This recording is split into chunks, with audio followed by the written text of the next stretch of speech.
I think this got to City. I don't think they liked losing this game, and I think they have some concerns, some legitimate concerns, and I would have them too. I'm still backing City to win it, but I think Arsenal are a much tougher proposition than they were last season. Really, it was like watching Captain Ishmael finally capture Moby Dick, a moment, fleetingly, but a moment that made everything feel possible. From the Men in Blazers studios in the crap part of Bedford and from the OG crap part of Soho, it's the Men in Blazers video podcast presented by the GFOPs at Camarena, the most awarded tequila. We back like the Chicago Bears, dynastic again. World going a bit to crap, but thank God for the football. Davo, both of our teams suddenly so bloody good. I don't know what we're going to have to talk about. Yeah, world going a bit to crap, kind of like left us perhaps a little bit underplayed, but... Yeah. You know, doing a lot of heavy lifting. I know, but we are going to try to focus on the football today as much as we can, as much as football doesn't cross all geopolitical intrigue as well. But wow, Rog, what a weekend for both of our teams. Yes, what a weekend for both teams. But when you say as long as football doesn't cross over into geopolitical intrigue, David, football does keep crossing over into football, into geopolitical bloody intrigue. Because up top, we've got to talk about the World Cup hosting news. And, I talked about it a bit on Friday. FIFA, just every time we think they got to change, we keep saying they've got to learn. They just can't keep away with being so overtly conniving. They go and do something. Overtly conniving. Yeah, they're like in competition with themselves. Sometimes you're only in competition with yourself. You've got to keep competing with yourself. How do we overtly connive ourselves? Wow. How do we out-evil ourselves? Overtly Never out-eviled. That's our motto. I am, my jaw, which I've always thought at this point is utterly numb. Even my jaw did some of that dropping. And I'm talking here about the FIFA's out of the blue announcement last week. The jerry-rig plan to play the 2030 World Cup. And stay with me here. They're going to play it not on one continent. Nope. That's not enough. 2, go higher. 3 bloody continents. Higher than a 2. Higher than a 2. There you go. 2030 World Cup will be in Morocco, Portugal, Spain. They'll get the bulk of the 48-team tournament. But Uruguay, Argentina, and Paraguay handed the opening 3 games. A total dog's dinner. All the guys. Yeah, get them all in. 6 countries, 5 time zones, 3 continents, 2 seasons, both a madness for the fans and, of course, for the environment. And I talked about this in the WGFOP podcast, and I wanted to get your take because it gets worse. The knock-on of this surprise announcement, FIFA has a rule, which is known that a continent cannot host 2 consecutive World Cups. So surprise, surprise, within minutes of FIFA giving Europe, Africa and South America in one fell swoop the 2030 joint bid, eliminating their continents from 2030 contention. David, who within minutes releases their 2034 solo bid? Saudi Arabia. Welcome, friends. Welcome. Yeah, FIFA proceeded then. Saudi Arabia unveiled their perfect plan. As if they knew. I don't think they did. I don't like to see conspiracies where there aren't, obviously, but within minutes, they unfurled their plan. And then FIFA, later that day, decided, we're going to fast-track this process, giving other countries in Asia and Oceania just 25 days to announce their rival bids. Australian Football Authority said to be scrambling. Just host it in Postacoglu's back garden as a barbecue. Who doesn't want that? Davo, is one molecule of you surprised at this brazen, craven, spineless move the very same week as the 5th anniversary of Khashoggi's murder? So, one, I was surprised. But really, I'm mostly surprised that I was surprised by this. It was, I had not imagined a 3-continent World Cup. I'd imagined potentially an Iberian, Spain, Portugal, Morocco thing. Even if that was the announcement, we would still be thinking, that's a little odd. It's a little different. But the fact that they put in the 3 South American nations as well, because apparently it makes sense that we've got to commemorate the 100th anniversary of the World Cup, whereas it probably has way more to do with the fact that neither Argentina, Paraguay, or Uruguay could financially afford to be in business in a World Cup. But really, ultimately why I'm not surprised is this gives FIFA the right to declare their sovereign state, which they do, over 6 nations during a World Cup month. This is the opening of a James Bond movie, Rog. They get sovereign control of 6 nations and probably sovereign control over Saudi Arabia for that brief period as well. So basically, FIFA could take over the world. I'm not sure who's sovereign controlling who in that relationship at this point, though, Davo. Yeah, it's true. It's fair. It's fair. Yeah, and then the Saudi Arabia thing, what can I say? I'm sure Jordan Henderson's very happy about it. If Jordan, by the way, he's my moral gauge. If Jordan Henderson, if Jordan Henderson is happy about it, it must be all right? Yeah, absolutely. I mean, Saudi Arabia broke off their celebrations at the news that it looks very likely that they're going to get the 2030 World Cup to blame Israel. Yeah, 2034, to blame Israel for everything that happened this weekend, which was interesting. So, yeah, overall, these are dark times, Rog.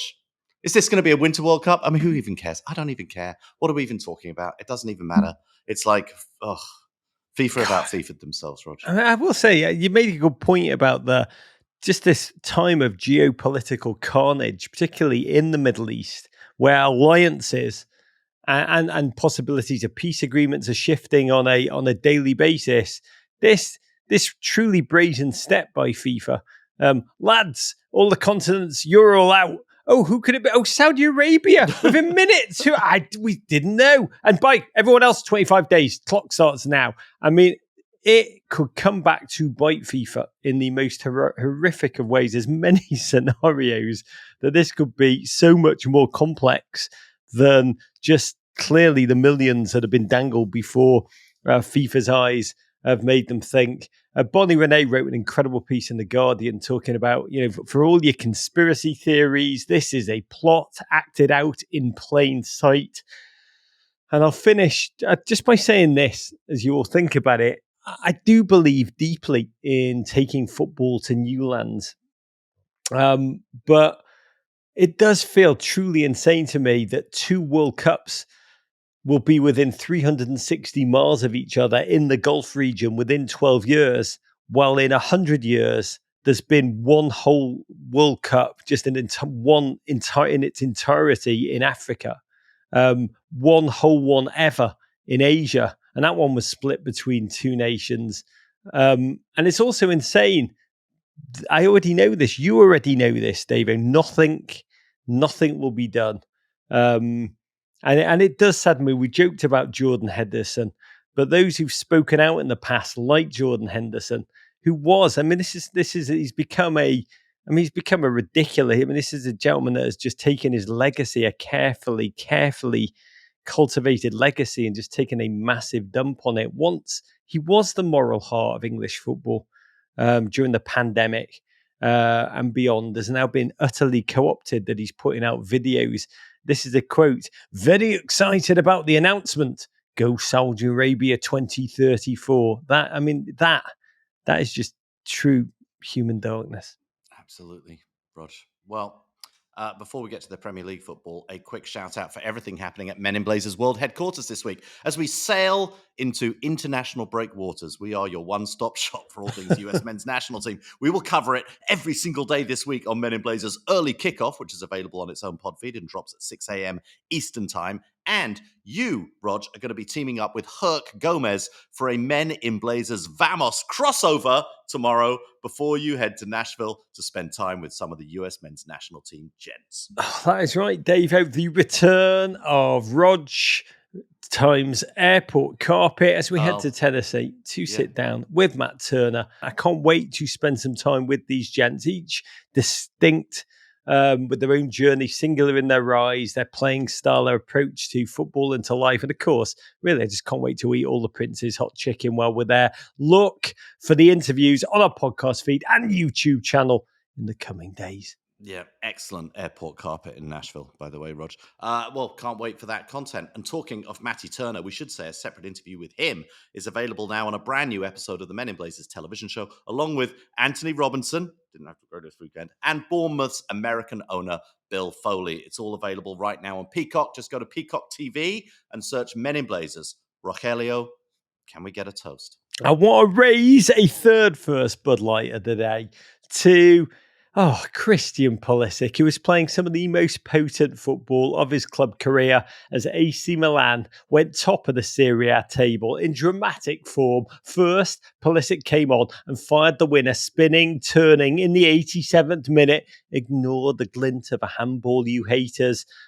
Just revel in the Yunus Musa assist. For that, the only goal, just two Americans casually combining for top of the table late heroics. And talking of heroics, late on, goalkeeper Mike Maignan was red carded, and who went in goal? Oh, the most handsome goalkeeper who ever did goalkeep, Rod. He's even handsomer than that. Olivier Giroud. You're selling him short, Dave. Yes, world's most handsome trademark, Olivier Giroud. Even as I say his name, I just get a whiff of the beautiful, beautiful sandalwood smell I like to imagine that emits from his gorgeous, perfect skin. He made a brave one-on-one save from close range with his face turned and his eyes kind of wide shut as he tried to protect the assets. Ended up diving on the ball like it was a live grenade as his teammates totally wilded out around him. It was magnificent to witness, as was watching Giroud do interview post-games where Italian television on the lower third credited him as Olivier Giroud, striker and goalkeeper. Just an iconic moment. They're now apparently in the Milan club shop selling Giroud number 9 goalkeeper jerseys. It's sold out, apparently. I love it. It's sold out already. Amazing. I love it. Oh, what an effervescent start to the season. They're just loving every second. All those boys in Milan. Coraggio. Yeah, fantastic stuff. Okay, to the Premier League football. We start with a big one. Arsenal 1, Manchester City 0. What felt like the Iowa caucuses of this Premier League season. Rod sees Mikel Arteta host his older brother Pep, then the team at Arsenal pursued so doggedly all last season. And with all that hype, all the build-up, it turned out to be a pretty drab first half. Two teams in their trenches, peering out over the parapet, waiting for the other to charge. And the only person doing so was Mateo Kovacic, who tore through no man's land, just screaming, chucking grenades, delivering ill-timed challenge after ill-timed challenge. And as the game lurched towards a 0-0 draw, in the 86th minute, halftime substitute Gabriel Martinelli smacked one off Nathan Ake's face, past Ederson and into the net, sending the Emirates into delirium. A massive early season win for Arsenal that sees them end a 12-game winless streak against City and leapfrog the defending champs into second place behind Spurs only on goals scored. Behold, the greatest contemporary rivalry in English football. Also one of the most one-sided rivalries in Premier League football until this weekend anyway. Arsenal winless. This is incredible. In their last 15 top-flight meetings, they've actually lost 12 straight. City being the only team Arteta's not beaten in his near 4 years now as Arsenal manager. Last time they won, 2015. Davo, Yaya Toure, Theo Walcott and Giroud scored. Yes, this was so long ago. Giroud wasn't even yet a goalkeeper. Yeah, I know. It's amazing. But this has become a classic rivalry. It's amazing how quickly these things can change. And, as I said last week, I was praying for a red and white versus sky blue matchup, and that didn't disappoint. It just looks good on colour television, Rog. Yeah, I know, but it's like going into this, just Arsenal Football Club, a vast insecurity complex. That's really what they were bringing into this game. I mean, it almost felt like as they took the field, it was like watching Frido Corleone just trying to scheme to overcome Michael every time I said a Hail Mary, I caught a fish. Going into this one, we asked Arsenal fans, how confident do you feel right now on a scale between 10, Thierry Henry, and a 0, Sebastian Scalacci. And I think the average was about a 0.02, according to GFOP at Cameron Ferguson, who called that number a Mustafi. Remember, they were going in without Bukayo Saka. Star boy out for the first time in 87 Premier League games, unable to play a part. Young 22-year-old Ewok, ground into injury, really. He'd limped off in back-to-back games. The warning signs have been there with muscle injury. Not available for this one. Jorginho in his place. David, be honest. Could you even conceive of Arsenal victory ahead of this one? Yeah, I thought Saka was a big loss. I mean, in hindsight, I think they were just, protecting him from Kovacic. But it was an odd lineup. Jorginho coming into the center of midfield, allowing felt like that was going to be a shift with Declan Rice moving out left. It was a no real recognized striker in there. I mean, Eddie Nketiah, apologies, but like not an elite international striker. And without Saka, I worried about their goal scoring, where it was going to come from.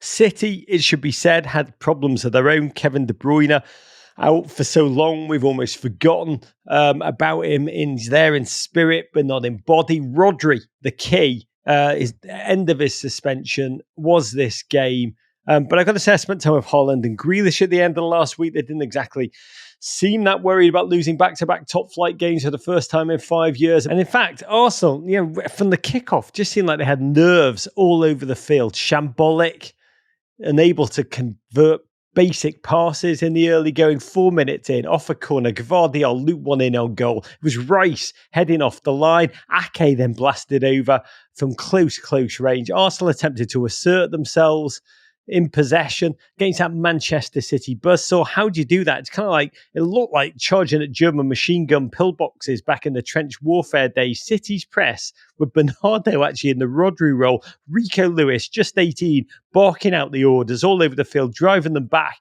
A rattled David Raya, almost caught in possession by Julian Alvarez. My lord, he looked so shaky in that first 30 minutes, Raya. I mean, how implosive would that have been, not just for Raya, but also for club and manager? Arteta later tried to cover it up by saying David Raya was excellent. I love players with big courage, and he certainly has, quote, big ones. That's a direct quote. But Devo, City would have, on another day, been way ahead early doors. Yeah, I agree. City were by far the better team in the first half.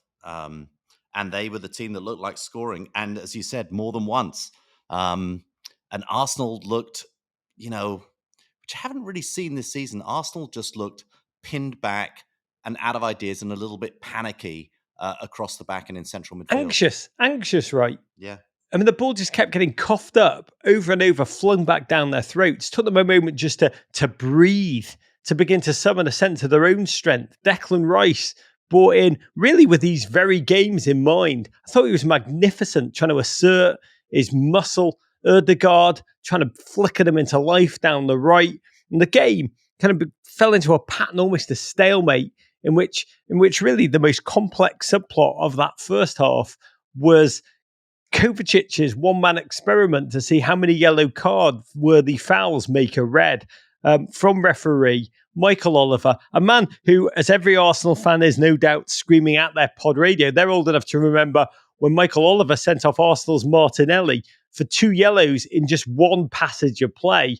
And I just say, Dave, if you're Chelsea's Gusto or Liverpool's Curtis Jones looking at Kovacic, you must have had like red card envy. Like, what does this man have to do to get his marching orders compared to what we did? I mean, he should have been off, right, Dave? I mean, and the fact it was a City player getting the leniency that the other big teams don't get, it only will add to the flickering conspiracy theories. Look, what I said last week was, if this is the new rule, if the Malo Gusto challenge, if the Curtis Jones challenge, if that's not allowed anymore, if that's a red card offence, okay. But then we got to be consistent. And this week, that was another one of those. In some ways, it was actually worse. I could find more defense of both of the other challenges, but it didn't have quite the effect on the ankle bending effect on any of the Arsenal players who he was just trying to bring down. But they looked, the intent was there. That was it. You just get multiple ones as long as your opponent has strong enough ankles not to bend. There seemed to be more intent. They honestly felt more intent in what Kovacic was doing, and he's a player I've seen a lot, and I know about Kovacic's intent. And I was just, I was shocked. This is, maybe this is them trying to now equalize and figure it out during the season and figure out what is the right way to call that. That's what they'll say, I'm sure. But I was surprised he was still on the field. God, is that what we're going to get to? That professional footballers are going to train like they train to flop or feel tiny contact. They're going to train to bend their own ankles to try and get opponent. Did the ankle bend naturally, or was it simulated? Simulated. Was that a simulated ankle bending? Yeah. What made you an elite professional footballer? Well, I'm not very good on the ball. My control's terrible, but it's really my ability to bend my ankle at will that got me into the top flight. Arsenal, you did see a difference. And it was the addition of Rice to me. And it was the addition of his partnership with Gabriel and the excellent Saliba behind. You did feel, for all of the grim football, that there was a physical upgrade there. The physical upgrade that was needed to avoid the pattern of past City games. Well, not past City games, past City humiliations. And the game fell into a lull from a constructive, proactive footballing perspective.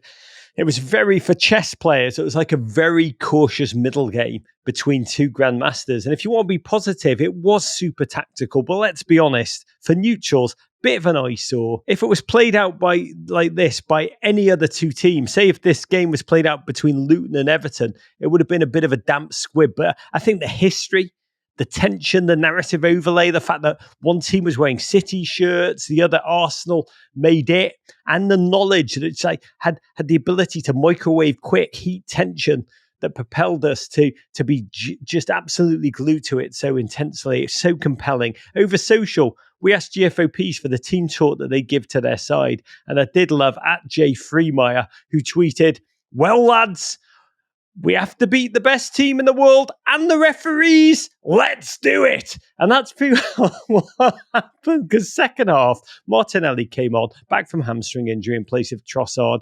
Rice was able to go a little further forward, played with more belief, more ambition, more intensity. Yet the more they moved forward, the more Arsenal left space in behind for City to try and thrash into. And the game became less a battle between two teams who want to win, really a battle between two teams trying to assert control. To me, it was like watching one of those UFC bouts, Davo, where the two fighters just spend the majority of the time on the floor in a heap, battling to assert themselves in the ground game. Look, in any elite level of competition, teams have to learn to weather a storm and also weather moments when they're being, out-hustled, out-pressed, outshot, outplayed, and find a way to get through that moment and persevere and find a way to win. And what was impressive about Arsenal, I think there are some people who would like us to deny that they weathered a storm, saying there was no storm. City weren't dominant. They didn't really hurt them. But there was a storm.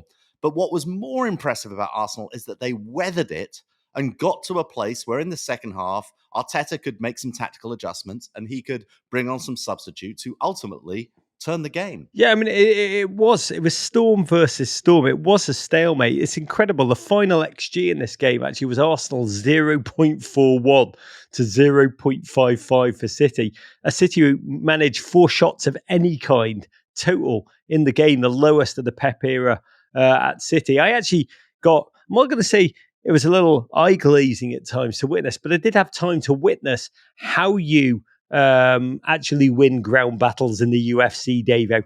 And look, you have to build grapple advantage. Did you know that? You got to build grapple advantage. Totally, yeah. Do you know how you do build grapple advantage? No, how do you build grapple advantage? You land strikes on the ground. Oh. And then when the opponent is mid-strike, you land some more strikes, which I think I may be extending this metaphor a little bit too closely, and Ariel Helwani can chime in. But I think that's exactly what Arsenal did. And what struck me in the second half, honestly, was how mature a performance this was compared to, say, their last 12 against Manchester City. And they were rewarded for their robust composure. That was really their leitmotif in this game. In the 86th minute, as you say, 3 substitutes. We've got to credit Mikel Arteta there. Partey pinging the long ball to Tomiyasu. Cushioned header down to Kai Havertz operating. Kai Havertz? Yes. Wow, I know Kai Havertz. Who was did a good thing. Well, he's smart enough to be like, should I shoot? No, you know what? I'm not gonna shoot the ball here. But he was in that position. He was in that kind of perimeter. He was kind of in that territory, that Rodri-sized hole that he patrols, where he was absent. Kai, smart enough to dish it off, which he did to Martinelli, who just sidewinded it straight into a brave diving blocking attempt from Nathan Ake, who'd been immense. Not in the face.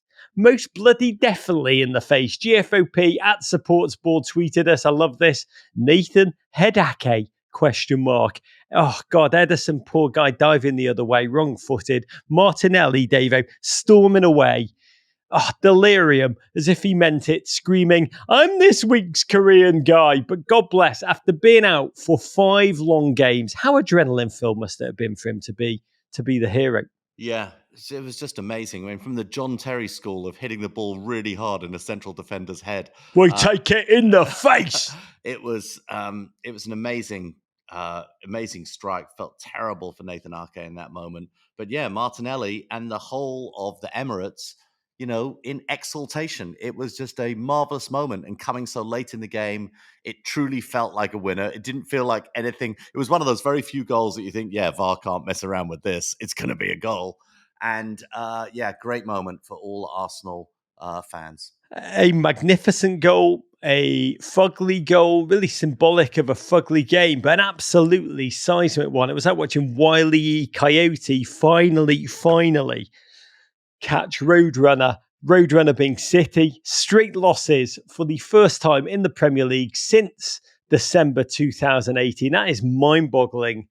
So many pieces in this team currently looking far, far from perfect. Yes, no KDB. Yes, no Rodri in this one. But it was also like they had no Haaland, the big lad, 0.00 XG, just one shot on goal total for the team. Foden, Pep had called him a bird ahead of this one, demanding more from him. But if he was a bird here, it was an unremarkable bird, a black-capped chickadee. But there's so much football still to play in this season, so many miles to go before we sleep. But it is clear now, Davo, that with Rodri and without 3 losses in his absence, indeed, this was the 3rd defeat in 4 games all comps for Manchester City. Without Rodri, they are two different propositions, Davo. One invincible, the other strangely vulnerable. Yeah, something's going on. Like, I still think they were very unlucky on the goal. We have to say that. And really, had this ended 0-0, we would have said, a decent result for both teams. And that's where it seemed headed for. But there is something in terms of City's creativity. They occasionally seem to forget what they can do to completely dominate and overmatch other teams. They certainly miss KDB, but they've had other games this season without him where they've just looked imperious and against good football teams. So seems to be something going on a little bit, or some adjustment that teams are making against them. But the fact that Haaland was so invisible, that was just the most remarkable sight in this game. One important caveat for those who want to bury City. The last time, as we said, City experienced back-to-back Premier League games of a loss. Let the record show they still won the league that season. But in this one, let's revel in Arsenal. Let's revel with Arsenal fans. They won the battle. They won the battle sackerless at all. To remain undefeated, having faced United, Spurs, and City so far. Incredible. We know there's a lot more battles to come, including circle a date now, March 31st. Manchester City, Arsenal 2, Electric Boogaloo. But the fans on this day, the crowd, delirious, the players taking a lap of honour post-game, so richly deserved. And to do it without Saka makes it all the more immense. First point at all in 13 games against Manchester City in the league, first since April 2017, first point in 6.5 years. Such an enormous freeing of the mind for everyone at the club. First win over Pep, for the pupil Arteta. At the final whistle, Pep didn't even have the energy or the class, one or the other, to give Mikel more than the most perfunctory flickering handshake. The two barely acknowledged each other, ashen-faced. Did you see that? Yeah, what do you make of that? It was a really odd handshake. It was as though both of them had quite a long time as they walked towards each other to figure out how they were going to play it. And it ended up a little bit like the first half. It was just a standoff of nothing. Pep was going to give him nothing, though. I'm going to give you nothing in this moment. I am going to just how City lose is genuinely fascinating to witness. We saw the Walker getting into it with the Arsenal set piece coach. I mean, it is fascinating. That old adage, to lose with class, kind of defines you. Part of the competitive fire that is City is almost the opposite of that, David. Yeah, no, it was I think you could have just looked at the result and you could have said, look, 8 games into last season, Arsenal were top of the table ahead of Manchester City. And, they're going to be top of the table, tied with Tottenham ahead of Man City again. Like, okay, big, whoop-de-doo. I actually do think that Man City's reaction at the end and Guardiola's reaction and the Kyle Walker getting to the fight with his former coach, who now is at Arsenal, and all of that argy-bargy and some of the sort of odd things said in the post-match press conference. I think this got to City. I don't think they liked losing this game, and I think they have some concerns, some legitimate concerns, and I would have them too. I'm still backing City to win it, but I think Arsenal are a much tougher proposition than they were last season. But Arteta, oh my God, you could just see what it meant to him, basking in the wonder, that albatross off his back, the truly miserable record against City, that narrative flung aside with a Saliba-powered clean sheet to boot. Really, it was like watching Captain Ishmael finally capture Moby Dick, a moment, fleetingly, but a moment that made everything feel possible. Chelsea, West Ham, Newcastle in 3 of their next 4 in the league. We'll see exactly how much is really possible here. But what a performance. What a weekend, Davo, for Arsenal fans, and ultimately for the title race. Yeah, no, huge.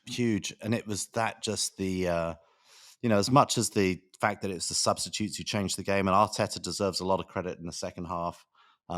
It was just that mental toughness that they showed. And Declan Rice, wow, what a buy. What a buy he has been for this team, and sort of gives them so much solidity right in the base of that midfield, and just, turns the switch, flips the switch, and allows them to go forward from his possession as well. Wonderful stuff. Okay, Rog, Manchester United 2, Brentford 1. A comeback win for the ages at Old Trafford. The visiting Bees took the lead in the 26th minute when Matthias Jensen rolled one through the Andre Onana hologram in goal. Ugh. And so United were forced to chase the game. And in the 87th minute, Eric Ten Hag brought on that Scottish battlecruiser in football boots, Scott McTominay. And Rog, in a story no one saw coming, Mickey Tees only went and scored in the 93rd and 97th minutes to snatch all 3 points and send the Old Trafford faithful into delirium. United avoid their 3rd straight home loss. It would have been the first time that happened since 1979. I think that was the year they were relegated. They are into the top half of the table with 4 wins and 4 losses on the season. We had already reached the stage of the season for Manchester United where hope was intrinsically and very painfully connected, only to shattered hope. This United have been, yes, vastly injury-ridden, but unable to maintain leads, sloppy in so many areas of the field. Andre Onana flailing as if performing under some kind of curse of David De Gea. Eric Ten Hag looks like a dead Manchester manager walking after the implosion at home to Galatasaray in the Champions League midweek, as United harvested a meager 9 points from 7 games into a must-win against fellow flailings Brentford. Needs must. That meant Lindelof, Maguire, Evans back 3. I read that again. Lindelof, Maguire, Evans back 3 in 2023. And you felt from the early exchanges, United trying to assert themselves as a United of our imaginations, while really giving off a dank stench of the reality of an anxious team who every time Brentford charged forward in transition, they filled with fear. And that's exactly what happened. 26th minute, Casemiro, weak pass in the middle, allowed Brentford to swoop into possession through Wissa. He squared it across goal. Lindelof tried to muster the meekest of clearances, ended up with Matthias Jensen, who just, it's got to be said, a relatively tame effort fired goalwards. But bloody hell, Dave, it's starting to really pain me in a kind of Fernando Torres way, watching Andre Onana, his wrists, United fans believe are now made of poppadoms. Ball went right through him. And I don't know what's happened to him, David. He is a very, very good goalkeeper, right? But that Old Trafford vortex, it just seems to have done him in. Yeah, this was an odd one. When you watch the replays, you just couldn't quite figure out how he hadn't saved it. Yeah, I think there was some kind of a deflection or a little bit unsighted maybe, but he was there in plenty of space to get the ball. He seemed to sort of dive. His feet seemed to give out under him. He seemed to sort of go backwards before he went towards the ball, and then tried to sort of flail it out with his wrists. I'm going to flail it out, lads. Yeah, but ended up like just going flail under it them. in. It was so odd. And then he was it felt like a Quidditch curse, Rog, for those readers of Harry Potter. It was like a curse put upon a Quidditch player. It was just very, very odd to watch. You know, there were headlines last week about Onana, about how he's reluctant to take time away from Manchester United to play for Cameroon at the African Cup of Nations. I did wonder whether he might be the first starter that Premier League fans are actually praying does go to AFCON for a couple of months. Take your time, Andre. Go and represent your nation. Do us proud. But David, give United fans a choice between Onana and Olivier Giroud in goal. Yeah. Do you not think they bite your arm off for Olivier clean sheets? Yeah, well, they're both very good-looking men, but it's Olivier clean sheets. Yeah, I don't know that they could afford him, Rog. I just don't know that they could afford him. United, you can buy a shirt at the AC Milan club shop like the rest of us, but boos rang out at half-time. Casemiro hook, desperation, self-loathing, anger crackling across Old Trafford. Brentford fans singing "You're getting sacked" in the morning to Ten Hag. But with United suddenly holding out for a hero, even harder than bloody Bonnie Tyler, on came Scott McTominay. What a story! What a story is.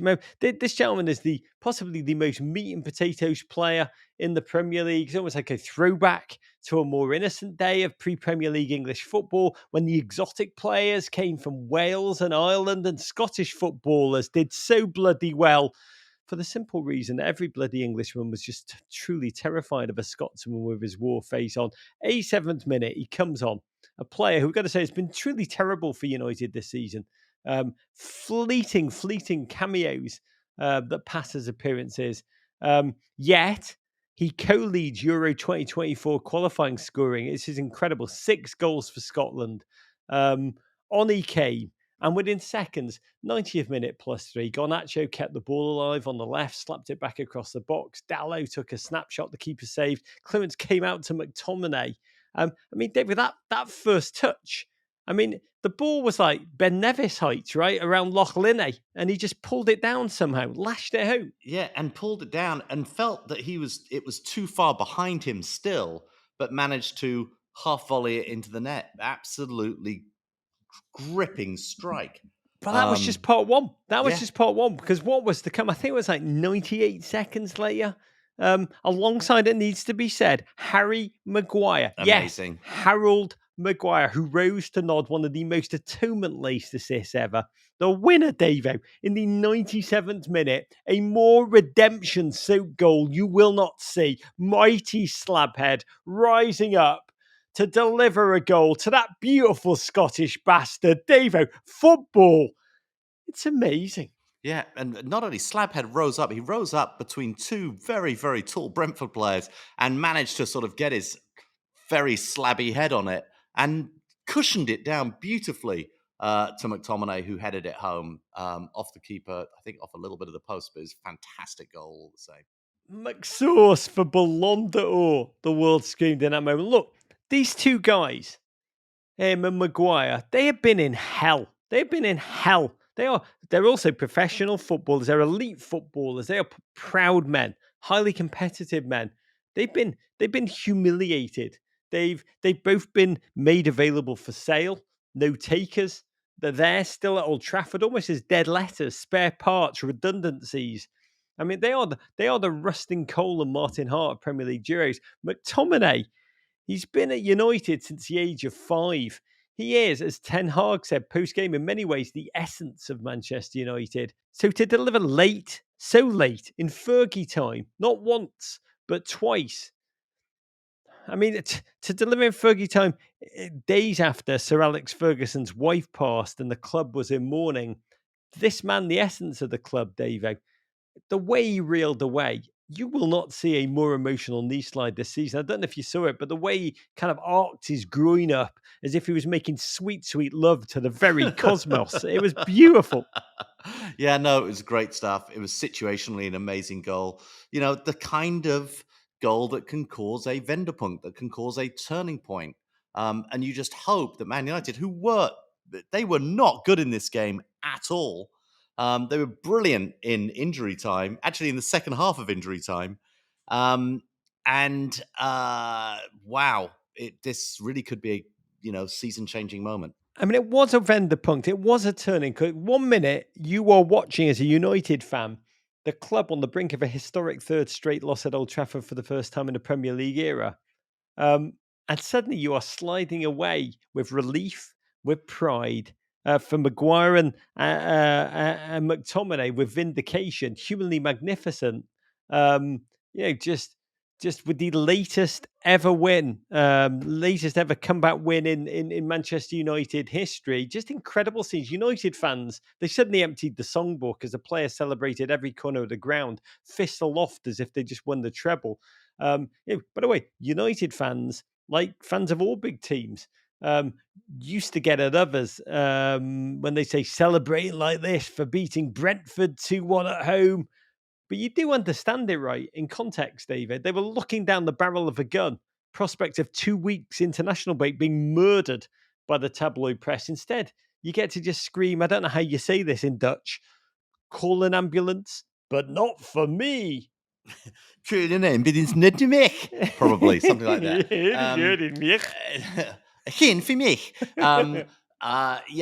Look, anytime your team scores 2 goals in injury time to win a game, I think you're entitled to celebrate. That's not there's nothing wrong with that. Nothing wrong that United fans did. And it could be a turning point. Seasons have turned on less. I hope so. I mean, for Ten Hag tried to make that case. I just found the poetry of the moment, the emotion. I'd just say, United fans, savor it. Don't listen to the haters. Revel in what you can, whenever you can. That is an approach to life, an approach to football. I've got to say, heartbreaking for Brentford. Thomas Frank looked utterly shattered. Even as Ten Hag danced with joy. But there's also the sober reality that's got to kick in over the international break. You said it, David. For much of this game, United were utterly terrible. Marcus Rashford looks like a ghost of himself. Bruno, his true talent level, we know how high it is. He's not playing close to that level. Mason Mount lost. Casemiro, a depreciating asset before our eyes. And those are the senior players on the side, still lacking a true philosophy of or style of play. Add to that Onana, God bless. But for the first 90 minutes, United were woeful. But that's where we are. This moment, it's fascinating. You called it a Wendepunkt. To me, it was a moment of reprieve more than anything, as Ten Hag tried to blue sky it. He used your words, Davo. He said it has to be a turning point and also a restart. We will see. Luton 0, Tottenham 1. A great one for all of those who love the smell of Ange ball in the morning. And in true Postacog's fashion, this wasn't straightforward. Spurs' Yves Bissouma was sent off for consecutive needless yellows immediately before halftime. But with the game looking like it may have flipped into the Hatters' favour, Spurs came out and scored straight off the restart to the second half with 6'4" Dutchman Van de Ven opening that big orange frame and really nicely guiding one home off a short corner. Spurs, Rog, are top of the table, 6 wins and 2 draws from 8 games. These are remarkable times for all Tottenham fans. Premier League coach prime Postecoglou took his Ange ball good vibes into Fortress Kenny, the tiny idiosyncratic thimble of a stadium that has been a fortress, but only for the away team. Luton Town followed up the kicking of the corpse of Everton last weekend by crapping the bed against Burnley midweek. In came high-flying Spurs. They knew they could go top with a win in a very mid-shirt colour. The Nike have tried to jizz up as, quote, taupe haze. Do you have any taupe haze in your wardrobe? I don't. I honestly thought they were shirtless when I first turned this on. I was watching in standard def. But yeah, the pallor of northern men, you said to your children. Okay, taupe haze. I'll look into it. Yeah, taupe haze, it's the future. Filled in an unchanged side to the Vartinge win over Liverpool. Spurs open like both teams were playing in the dark and only they had night goggles. It could have been 3-0 inside 7 minutes. Frowning Richarlison missed twice from the closest range. 81% possession Spurs had in the first half. Everything but the goal. I think they had 1.72 XG, but then Yves Bissouma, 38th minute, picking up a yellow is so much part of his game, life on the edge. But 10 minutes and 22 seconds later, on the stroke of halftime, he dove fairly idiotically on the edge of the area. Simulation. Now, I have recently seen a referee give a player on a yellow just a talking to, in a Kovacic kind of way, but in the spirit of in memoriam for Ollie and Daz. Spurs, they're never going to get a refereeing decision go the way again, are they, David? I think this was a fair yellow. It was a pretty awful moment. And I don't think anybody can, I know a lot of Spurs fans were very upset that he was sent off, but they should really be looking at the player and saying, what on earth are you thinking? So remember this, listeners. Last week, Spurs toiled against 9 men. This week, well, how the turntables. They were now down to 10 for a whole half against the sunbed Orange Hatters. Suspense, well, not so much. 10 men Spurs simply charged up to the Luton box, earned 3 straight corners, and with the third, James Maddison took the ball short. He boogied like a wiggle, fruit salad, yummy, yummy, flicked the ball back to the quite excellent Van de Ven, who smartly made his big 6'4" body the right shape and prodded home. First ever club goal for Spurs, only the second of his career. Soft hands for a big man. Game then became just a ball of scruff. Tottenham took off Maddison and Sonny, dispatched Oliver Skip and Emerson to really take a mundane, primitive Luton and hold them at arm's length. And even with 10 men, I mean, the quality gap was so bloody evident all over the field. And Tottenham, David, undefeated, clean sheet, top of the table. I'm old enough to remember March when Antonio Conte was the one who said, they don't play for something important. They don't want to play under the pressure. They don't want to play under the stress. How quickly that's changed, and wondrously, David. Rog, I don't want to skip over, excuse the pun, that moment of brilliance that got them the goal that won them the game. It felt like a training ground rehearsed corner setup with a short ball to Maddison, but it involved Maddison dropping his shoulder and beating an elite level Premier League defender, leaving him in the dust. I mean, honestly, it was a remarkable move. It was the wiggle shimmy of the century, Rog. And then picking out the Dutchman with the ball. What a fantastic move. James Maddison. That took my breath away this weekend. Wouldn't it be amazing if James Maddison played instead of in toupees in one of the Wiggles shirts? Yeah. All of them. He could every 25 minutes, he could shift into a new one. Oh, he'd be such a good wiggle. He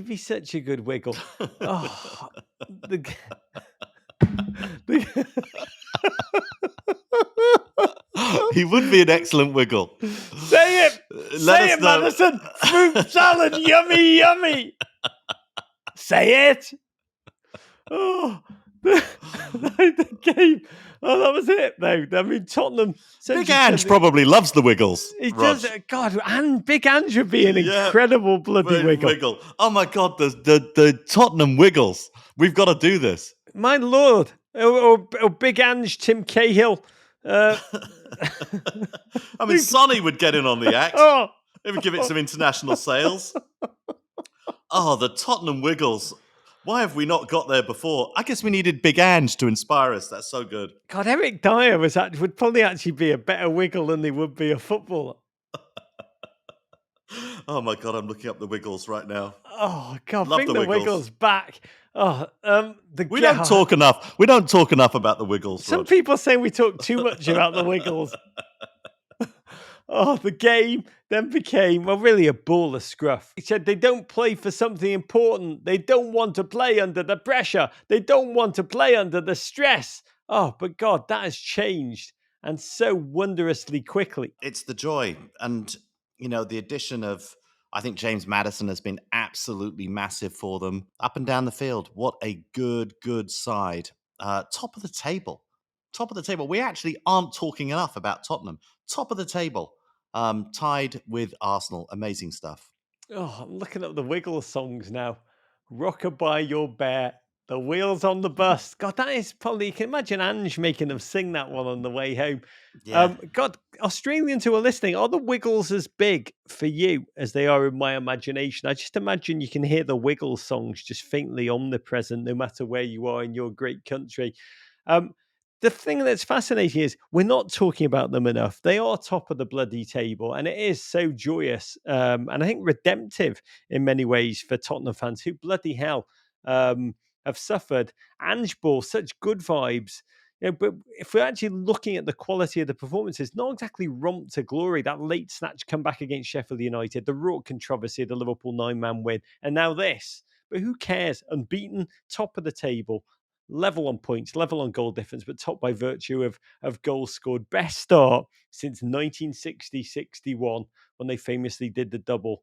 Oh, it really is a matter of never mind the quality, feel the width, and you deserve it, Spurs fans. Brighton 2, Liverpool 2. Liverpool forced to lick their VAR-induced wounds from last weekend's heartbreak against Spurs and head to the South Coast for a matchup against those taste filter kings, Brighton. And it was the home side that struck first with 21-year-old Ivorian Simone Adingra pouncing on the rare Big Verge error to send a long-distance ground shot past Alisson. But this is Liverpool, and they have Mohamed Salah, who then struck twice to give the Reds the lead. But in the 78th minute, none other than Lewis Dunk steered home a dead ball, great ball actually, not with his head, but with his feet to split the spoils. Liverpool are in 4th place, Brighton are in 6th. What a bright, optimistic clash. Brighton green shoots, Brighton count Jurgen Klopp amongst the admirers, called them the best coach team in the Premier League. This is actually De Zerbi's 50th match in charge, coming in off the back of leaking 6 goals against Aston Villa. At Liverpool, well, they were dealing with the fallout of their own stinging loss from last weekend, one far more controversial and probably haunting. And I did wonder going into this one whether they'd be able to summon the focus to regroup and reassert themselves to the ground where they're actually humiliated. The memory of that 3-0 last January. Klopp was yet to record a win against the goals since Roberto De Zerbi took charge. This was officially the Alexis McAllister Memorial Derby. Sprightly affair came to life in the 21st minute. Brighton pressing with vigour. 21-year-old Simon Adingra, a young Ivorian signed from Nordjylland in Denmark, another raw pearl in Brighton's scout and recruit different hit factory. Liverpool trying to play out the back. Adingra couldn't have embarrassed McAllister more if he'd whipped off his shorts with one hand, patted him on the head with the other while still in the ball off him. Alisson still out of position, having just taken the goal kick. Adingra sent the ball right down his thermal exhaust port. God, Davo, clinical, impudent, brilliant. 1-0, staggering. Yeah, the goal of an excited, ambitious young man in this Premier League. It was a wonderful steal. Just did it all himself. I think he shouted as he scored, "I'm going to Chelsea!" Yeah. Liverpool, like, in a way. 100 million! Yes, I'm going to Disneyland for 100 million. Hooray for Hollywood. God, Liverpool, like, I mean, it is fascinating. They go a goal down. It used to please me. But now I kind of realise they are exactly where they want to be. They have, remember, gone behind in 6 games, come back to win in 5 of them, almost bastardised that old boxing mantra that everyone's got a plan until they get punched in the face. Liverpool have a plan only once they do get punched in the exactly. face. It's the only time they have a plan. Yeah. Oh, that feels good. Now I'm alive. Yeah. I mean, it's staggering to witness. For the first half hour, crafty Brighton just seemed a level above. Just able to get out of Liverpool's press with guile, craft, invention, menace. Brighton was sharper, quicker, smarter. The Reds seemed unable to muster a fist. But Brighton, I mean, they do. They score 6 or they leak 6. They're a team that will always be vulnerable to the counter. And there's one human truth I know. Mo Salah is very, very, very good at football. Liverpool in transition. McAllister this time was the one who knocked. Grabbed the ball, rung forward through the elements. Szoboszlai, Diaz, Nunez, Elliott smartly and selfishly dummying the ball, letting Salah slap home. It would get worse for Brighton. High risk, high reward football went very, very, very risk for Bruggen, the keeper, coughing the ball up when playing out the back. Gross brought down Szoboszlai. Salah from the spot. David, 2 goals in 5 minutes. Is Mo Salah is he just an Egyptian McTominay? Yeah, pretty much. Right. He's not scoring them in injury time, Rog. That first goal, the dummy assist from Harvey Elliott. Wow, how do you not get an assist for that? It's actually better than an assist. It literally made the goal. Dumbest. A dumb assist, a desist. I don't know what it is, but it was absolutely brilliant. I loved it. I mean, giving up to Mo is a smart thing against Brighton. I think he's been involved in 14 goals with assists and goals in 13 Premier League appearances, equal most in Manchester United for the team he loves to hurt the most. But Brighton, God bless, they toiled, in all honesty. You can see the fatigue, the trials that this European 2-front battle is taking on their players. Brighton fans started to just try and enter. I love the Amex. They just started to try and entertain themselves by chanting for a replay. But man, God, Brighton, They do match Liverpool in the tenacity department. Both teams willing to suffer. Solly Marsh curved one in. Andy Robertson elected not to put out for a corner dunk, made him pay, thumping at home. Really a street fight this became between two joyous teams with black belts impressing. How Pedro spurred a gift, blasting an open winner over the bar. And that was it. Klopp looked peeved. A lead and points dropped. Gravenberch probably won't like to remember the close range shot that he smacked off the post when it was 2-1, but a flicker of relief for De Zerbi, to be honest. And it was incredible. Manchester City's loss to Arsenal means Brighton are the only Premier League team never to have lost back-to-back games in this calendar year. And I did love, David, particularly post-game, De Zerbi and Klopp, they didn't just shake hands, but they then just strolled onto the pitch together, chopping it up about the game, fueled by a mutual respect, which carried over. De Zerbi got hold of Alexis McAllister, dragged him towards the Brighton fans, made sure they serenaded the player who had thrilled them and left them. Both deeply unusual sights, but both really humanly beautiful. Yeah, fantastic to see that. I loved it. Clearly a lot of respect for De Zerbi across the entire league. And this, somewhat unpredictable Brighton side this season. But look, they can give anybody a game, and they look worth their high place in the league table. You talk about that respect for De Zerbi. How long do you think that will last, Klopp's respect for De Zerbi, when he becomes Manchester City boss? Oh, yeah. And also, if he'd lost the game, he'd have no respect for De Zerbi. But it was the tie. He'll take it. Okay, Rog. Burnley 1, Chelsea 4 to the Shires, where Chelsea's October unconstipation continues thanks in large part to one man, 3 letters, R-A-Z, Raz. An absolute masterclass from the pocket battleship in this one, as he had a hand in every single goal, including the one he scored himself. And so with that, Chelsea win their second game on the bounce in the league, their third in all comps. Burnley, meanwhile, who it should be said actually took the lead in this game, they remain on 4 points, and they are mired in the relegation zone suck. To Planet Turf Moor, where Burnley returned after their first win of the campaign Tuesday at Luton. A little momentum, and Davo had the true joy of spending an afternoon last Thursday with the mighty JJ Watt. Dude is so passionate, so knowledgeable, so all in. He got me super ramped up to watch the Clarets do your boys. And I got to be honest, baseball cap clad Vinny Company ushered in 4 changes. I was a bit numb that he rested the quite sensational 18-year-old Norwood, Connecticut born Luca Coliocho, who Greg Berhalter revealed midweek he's spoken to, saying, quote, "I've had conversations." The America, Canada, Nigeria and Italian eligible winger who has made the Premier League look easy. Recently represented the Azzurri at youth level, been called into their under-21 team. And despite his absence, Vinny Company looked like a baseball cap top genius early in this one. Burnley content to soak up the pressure, hit on the counter, 15th minute, burned down the right-hand side, cleverly worked the ball across the French wizard Wilson Audebert, making his first Premier League start.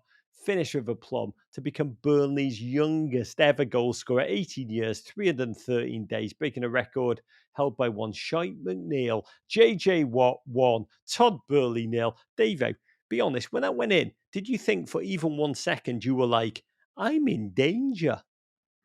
Not really. Having watched Chelsea's last 2 games, you're feeling it. I'm feeling a little bit better about Chelsea. And even looking at the bench, Mudryk scored, last game out, the Monday game against Fulham, which, happened before we potted.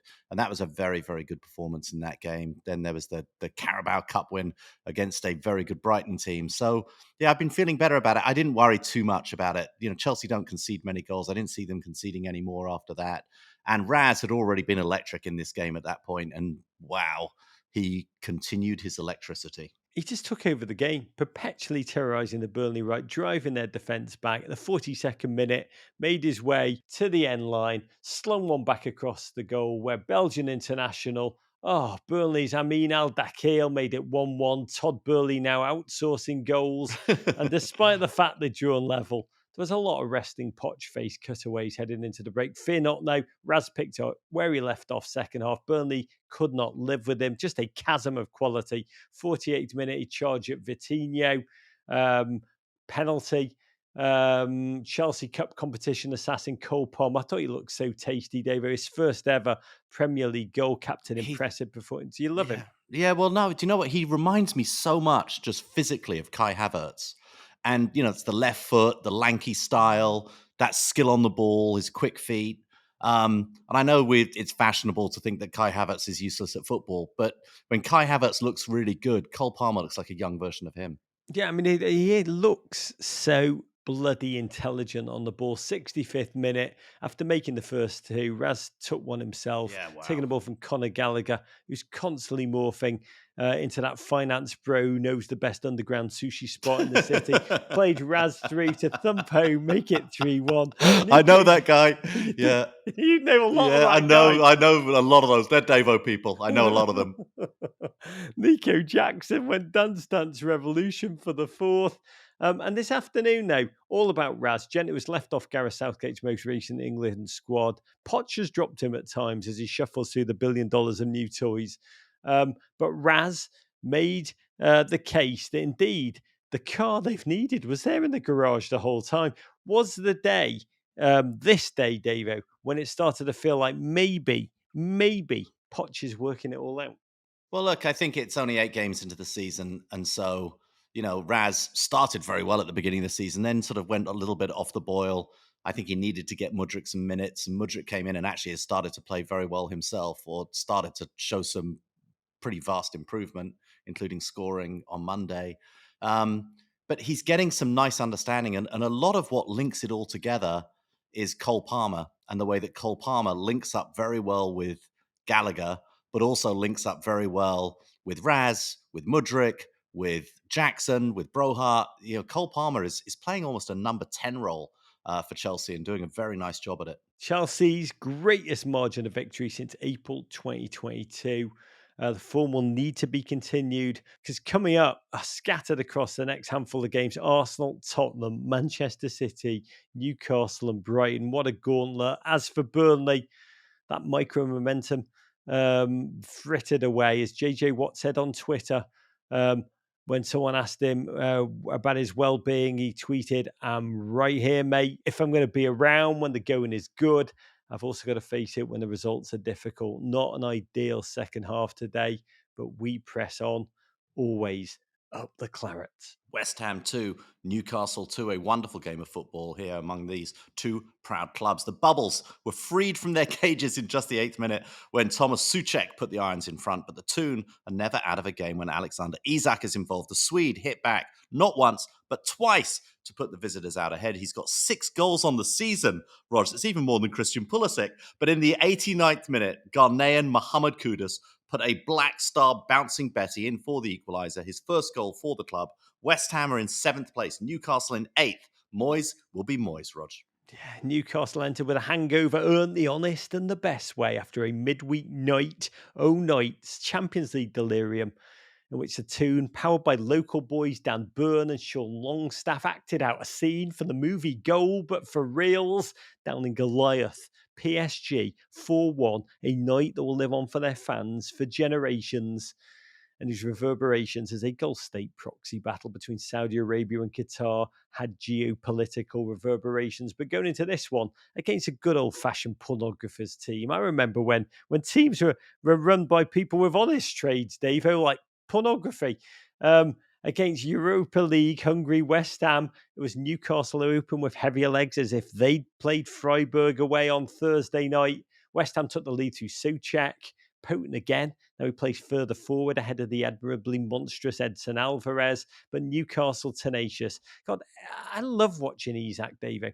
The way his first touch is so soft, so sweet. It's almost better than watching him deliver the ultimate killer strike, 2 goals inside 5 minutes. And it did feel like he changed the game, right? Yeah, absolutely. I mean, he's a standout player on a team with lots of very, very good players. And it's remarkable to look him looking a level above those players around him. And yeah, he changed the game for Newcastle. He actually had the chance to get a hat-trick, but hit the post after rounding the keeper. Newcastle had won this fixture 5-1 last season, but really a testament to just how much the whole culture around West Ham have changed since then. The noise in the London Stadium. Just a cacophony cheering on their team, who responded. Incredible finish. Kudus on a sub. Legally, I think what he did is known as rifling the ball home, rifled with composure. And really respect to both teams for the respective fight they summoned after European endeavour. And more lovely news for West Ham fans. Jared Bowen announced a new long-term deal with the Hammers after his England call-up, and links to many other teams, including Newcastle, the Taylor Twellman stuntman look-alike. And Europa Conference League hero said, I just wanted to play football at the highest level. This club gave me the opportunity when no one else wanted to. Without this club, I wouldn't have played for my country. I wouldn't have scored the winning goal in the European final. I think it's only fair I repay that faith. Truly beautiful. Oh, I love that.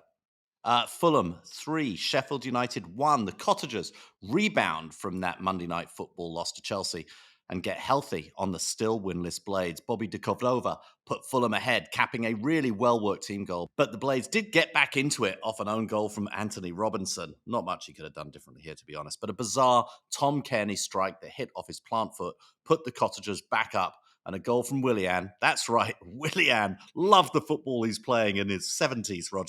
He made it 3. Huge love to our friend, the American giant Tim Ream, who really in almost perfect symmetry made his Fulham debut in a 3-0 win over Sheffield United in 2015. And then 8 years later, this weekend, rang up his 300th appearance for Fulham in a 3-1 win over Sheffield United. Fulham's version, really, of an epic Greek poem in which he's the quite humble hero. And I did love his tweet that recognised the mark. Tim tweeted, never achievable without my family, trust for managers, teammates, coaches, staff and backroom, sprinkle in some adversity, perseverance, grit, and a lot of fun along the way. It's a decent recipe. Godspeed, Tim Ream. Crystal Palace 0, Nottingham Forest 0. Not a lot in this one, Rog, to be honest, despite it being Roy Hodgson's 400th game jubilee as a Premier League manager. A much-needed clean sheet for your mate Matt Turner. Palace in 9th place, Forest are in 13th. David, when you heard that it was a 400th league game for Roy Hodgson, he's one of only 8 managers to hit that mark. I found it very surprising. I thought it would have been way more. Yes! Yeah, I was like, just 400, Are you sure you're not missing a 0 off that? Yes! I was like, when you do the math, and my math may be off, but that's like 5 games a year managed for him. It's not that impressive when you think about it, is it? Exactly. It's just not nearly enough. No, I was surprised when I heard that. I think he's like what Roy's doing to his Premier League games manage, what Chero does to her age, and just, keeps knocking off a 0 to make himself sound younger. Make himself seem fresher. Yeah. A lady never tells her age, and Roy Hodgson don't let anyone know he's actually been managing since 1917. Wolves 1, Aston Villa 1. Not exactly liquid football in this one, in which the goals came within 2.5 minutes of each other. It was the Korean guy, Hwang Hee-chan, who opened the scoring in the 53rd minute, poking home a Pedro Neto cross. But before you could say Black Country, the villains hit back with Pau Torres' first ever goal for the club. Also, some spicy afters between Unai Emery and Gaz O'Neill in the wake of this one. A mini handshake gate. The villains are in 5th place. Sort of the untold story of the season. Wolves are in 14th. God, I love it when you do your Black Country. Black Country. It sounds like I'm podcasting with the streets for a second, and I do it. This is actually the Castore Derby, David. These poor 22 bastards. Oh. What? They were playing in It's like wearing chainmail. Yes. For our delight. Yeah. And no wonder it was such an ill-tempered affair. God, in those heavy shirts. And it ended, as you say, with both managers, Unai Emery, Gary O'Neill, electing not to shake hands at the final whistle. The horror. The highlight, another week, another doffing of the cap. I think it's technically called a Portuguesa to Pedro Neto, 23-year-old winger. Just a blistering start to the season. Here he skinned Pau Torres to set up Hwang Hee-chan, an immense 5th league goal for the Korean forward. You know what his nickname is, David Hwang? No, don't know. It's Hwangso, I believe, which is Korean for the Wiggles. That'd be amazing. Yeah. Welcome. Yes, son, you're in the Wiggles now. Oh, it's Hwangso. And Korean listeners, please correct me if I'm wrong, but I love his name, Hwang. They've turned it into Hwangso, which is Korean for the bull, which I just love. Here's the bull. And I've got to say, the bull is having a campaign himself. Yeah, my God, can you think about like we've long marveled at the Korean broadcasters whenever Sonny's done something great, but now Hwang's doing so much that's bloody good. Do you think they're just like faking orgasms at this point, or do you think they're still like, or still losing their minds? Maybe, or just having more of them, Rog, which Yep. is just which we fondly hope for. God, this Hwang and Sonny just goal off for Korean broadcasters must be their equivalent of just a tantric sex with sting of a season for them. But back to Neto on the wing. Just, I think it's his 5th assist of the season. Whatever it is, it's tied for top with James Maddison. But Maddison's got to play on the team loaded with weapons. Neto, not only does he not, but his assists are breathtaking. Each one just a work of art. It's almost like watching a kick returner take it to the house week after week after week. Come January, I'd just say he's going to be first on many, many big teams' transfer dance list. Yeah, it was great also to see Pau Torres, after getting skinned for the Wolves goal, get a chance to come back and score one himself. His first goal, I think, for the club. Okay, Rog, here we go. Get ready. We're going to see a smile on your face. Everton 3, Bournemouth 0. The Toffees, who had only scored 6 goals in the first 7 games of the season, only go and score 3 in this, I'm going to say it, comprehensive victory over the Cherries. Goals from Birkhead's Jimmy Garner, Berkshire Day Schools, Jack Harrison, and your mate Dookie. They do the business here, Rog. It's a comprehensive victory. It's not something that's been in your cupboard a lot lately. We imagine you enjoyed this one. I don't like to get too hyperbolic, Dave. No, you too ahead of myself. You don't. Dave, I think we might just win the league. Which league? It's quite a good question, actually. I think it's what's that? The Florida League? Is there a Florida League now? What's that esports league? The League of Legends. The League of Legends, Dave. Some kind of esports cack.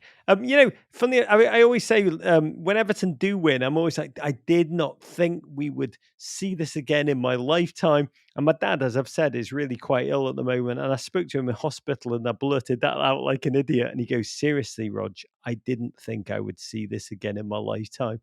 And I realized in that moment, just never take a win for granted. Save everyone, because it could be your last. And I am feeling on top of the world. XG Philosophy, that incredible account, tweeted this morning, Everton have created more XG, Davo, this season, 16.43. The Manchester bloody City's 15.66. We're going to win the treble, baby. Yeah, we'll see about that. But this was a mighty impressive performance. Yeah, we downed the War Cherries. My confidence was not high. I mean, yes, they might not have won in 11 games coming into this one.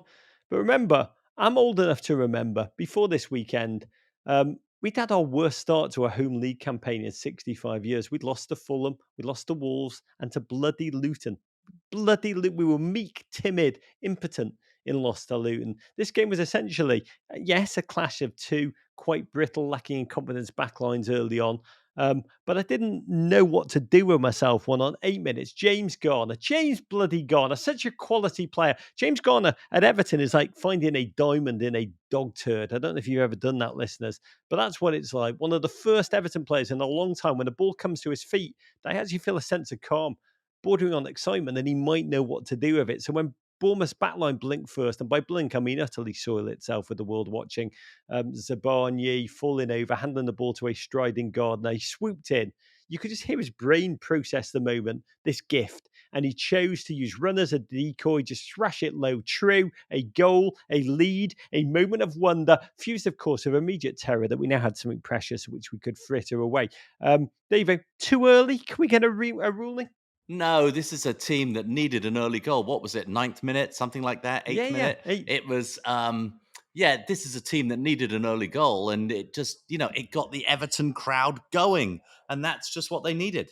Not on this day too early. 37th minute, chaos on the box. The goalkeeper, who loves a little flick punch, dropped one right out to Jackie Harrison, Wow. 25 yards out. Wow. Ball came to my mate, Jack Harrison, the kid who'd come to the United States to play prep school football, Wake Forest, MLS, to Leeds to make his Premier League dream come true. And here he was with us on loan, using all the craft, the guile, the technique that I personally had taught him when he came onto our podcast in 2016. I said, Jack, this won't make sense to you, but store it away. You'll need it one day. A ball will drop to you. You will be able to control it with perfect. Go to the training ground and practice it every day until then. And he said, with my natural right foot. I said, no, son, no, with your weaker left foot, and send it back over a flailing netto all the way from Winston-Salem. GFOP at Kate Schneider tweeted, Jack Harrison with the Kyle Beckerman wonder strike of Rogers' dreams. Davo, you do not see Everton players, many Everton players, Andros Townsend maybe, and the one that we can't talk about anymore, Gylfi Sigurdsson. Those are the ones that have come to mind who've had that skill. But this goal needs a couple of things we do not have in blue shirts, which is confidence, ability, and thinking. It was magnificent, right? Yeah, accuracy. It needs all of those. Legs, football boots. It needs a lot of things. It was an amazing goal, fantastic goal. And Everton were, it was just the atmosphere at Goodison was so phenomenal. And they were playing beautiful football. Beautiful football. And for the first time, this stat's incredible. October 2022 was the last time we had a 2-goal lead at home. A staggering statistic that felt both magical, but also was an instant reminder about just how much truly crap football you have watched in your life. It's truly pathetic. At the same time, it would be 3.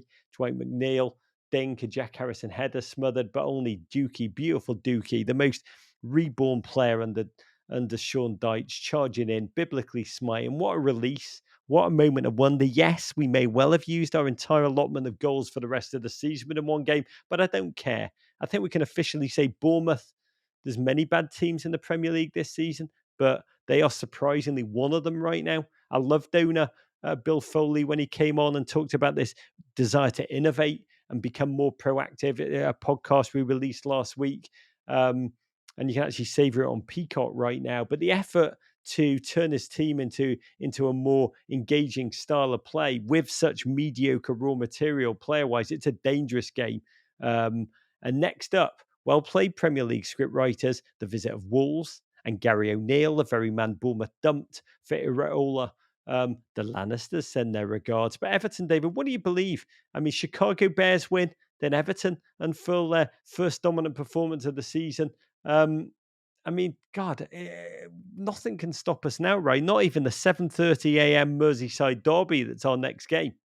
Well, I mean, the thing that can stop Everton is playing against a much better team who pin them back early. But what this did show to me is that Everton, against the weaker teams in the league, of which there are several, have the offensive firepower and skill and combination and football and home crowd to go and persevere. There are more than one hand's worth of worse teams in the league than Everton, and Everton are offensively better than many teams in the league, Rog. So I think you're going to be okay. I'm not saying it's all over. I'm not saying you can just put your feet up and relax and get ready to sort of qualify for Europe, but I think Everton look a lot better after 8 games than I thought they looked after 4. My favourite tweet of the week from Eli Bretland, who tweeted, Sean Dyche has won all of his Everton games against teams starting with the letter B. 100% record against Bournemouth, Brentford and Brighton. 13 goals for, 2 against, which accounts for 5 of his second victories. Bring on Burnley and Barcelona. He tweeted, I'd also add, please God, Davo, to that list, Liverpool. That's how you spell it, right? Liverpool. Silent B. Yeah. Yeah, absolutely.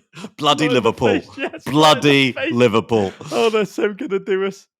Before we go, a quick reminder about everything that we've got happening at Men in Blazers this weekend, powered by Bud Light, another B, easy to drink, easy to enjoy. Coming off a massive weekend for the US men's national team abroad. Goals from Pulisic, Joe Scally, Folarin Balogun, Malik Tillman, Anthony Robinson, and more. We want to give a shout out to our American States United newsletter written by the quite wonderful Randy Kim. A new issue breaking all of this down flies Wednesday. Do not miss it. And please, please, please subscribe to our daily news podcast, Men in Blazers Early Kickoff, Rog. Can we get a toast to close us out? I want to raise this Jägermeister, this bolt of human emotion in a shot glass to the memory of Israeli footballer Lior Asulin, who lost his life for the weekend, murdered during the attack by Hamas on the ravers in the Negev desert, just party goers. out there. The first football film I ever made was a documentary about an Arab soccer team in the north of Israel, Bnei Saknin, who won the Israeli Cup in 2005, had to represent Israel as a result in the equivalent of the Europa League. And Lior Asselin was the striker whose goals propelled them to that glorious cup-winning season. He was a sweet, sweet bloke. Went on to live a complicated life. But that team, a team of Arabs and Jews who played together intentionally as a coexistence statement, was a thing fleetingly of powerful, symbolic wonder. Team who intentionally used football to make a statement beyond football. The glory didn't last. It was fleeting, ultimately like Lior's life. And in a region which is so complex and so twisted, and currently truly horrifically bereft of rationale and honest leadership at all, it really breaks my heart to witness his senseless death, and agony for both the Israelis and the Palestinians. And I pray that Lior's memory and that fleeting Bnei Saknin moment can be a seed for sanity that right now just appears wholly absent. To Lior Asselin, David. Oh, yeah, to him and to everyone else who is suffering and has suffered the terrible events this last weekend. Roger, feel for you. Okay, you can follow us on Twitter at Men in Blazers, at MC Davies, at Rog Bennett, on Instagram at Men in Blazers, at MC Davies, on Facebook, Men in Blazers, on Twitch, twitch.tv/Men in Blazers. Also at TikTok, look for it, at Men in Blazers. And you can always email us at meninblazers@gmail.com. We love and cherish getting your emails. Venderpunkt. War Pig. Was that a Rabona? I like snacks. Balls win, balls win. Take that, Gloria. Balls lose. To Tweed.